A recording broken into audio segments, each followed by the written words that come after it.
Hai, jumpa lagi dengan aku Kebun Aditya. Video kali ini saya akan berbagi tentang konsep pengendalian hama hayati. Seperti yang teman-teman ketahui, yang bisa lihat di video sekarang adalah bunga matahari. Bunga matahari ini saya gunakan sebagai tanaman refugia yang fungsinya nanti untuk menarik predator atau menarik perhatian hama yang menyerang tanaman di bawahnya, seperti brokoli yang saya tanam di sebelahnya, juga tanaman sawi caisim. Karena seperti kita ketahui ya, kalau tanaman brokoli, kemudian tanaman sawi caisim itu sangat rentan dengan serangan hama, ulat, ataupun belalang, sehingga nanti merugikan tanaman yang kita budidayakan ini. Kebetulan juga tanaman brokoli ini juga sudah berbunga.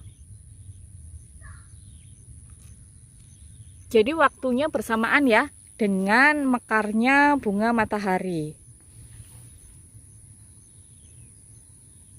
Konsep dari pengendalian hama hayati adalah ikut serta peran aktifnya manusia untuk membantu atau merancang keseimbangan ekosistem.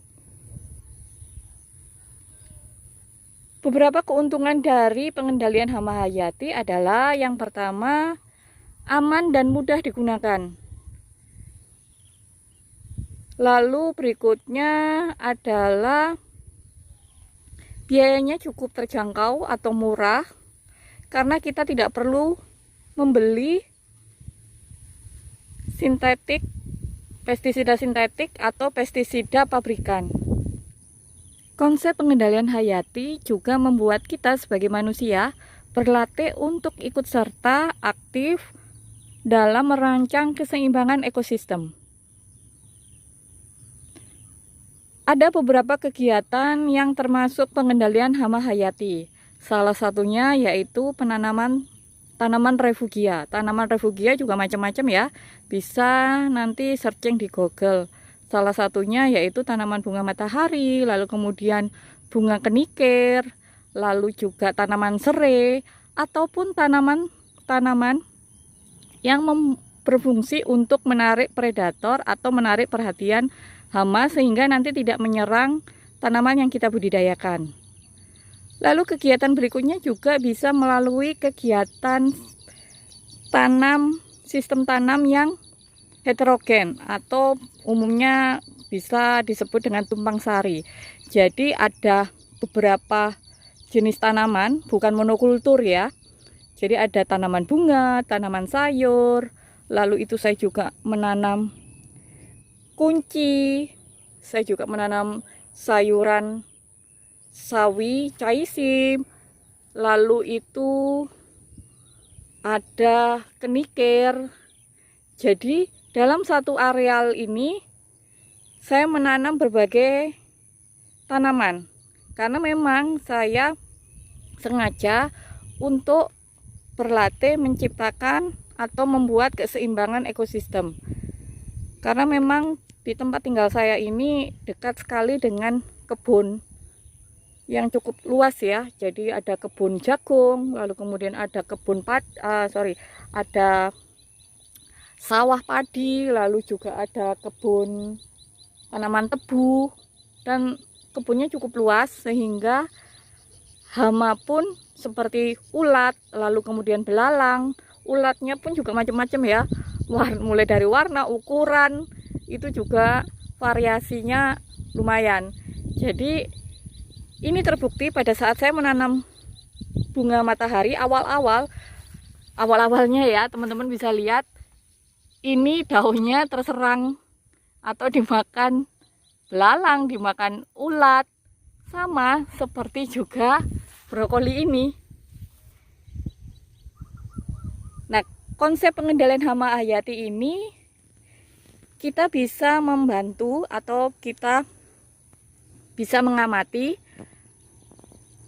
hama yang biasanya merugikan tanaman yang kita budidayakan ini juga bisa hidup berdampingan dengan kita atau hidup berdampingan juga dengan tanaman-tanaman yang kita tanam ya, atau tanaman yang kita budidayakan.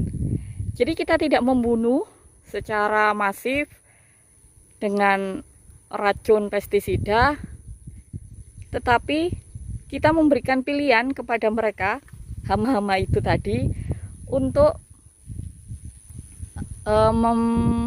makan ya istilahnya ya. Mereka kan juga butuh makan ya, mereka juga makhluk hidup. Mereka akan makan dari tanaman-tanaman yang kita budidayakan ini, tapi tidak masif. Karena memang ada berbagai tanaman yang kita budidayakan.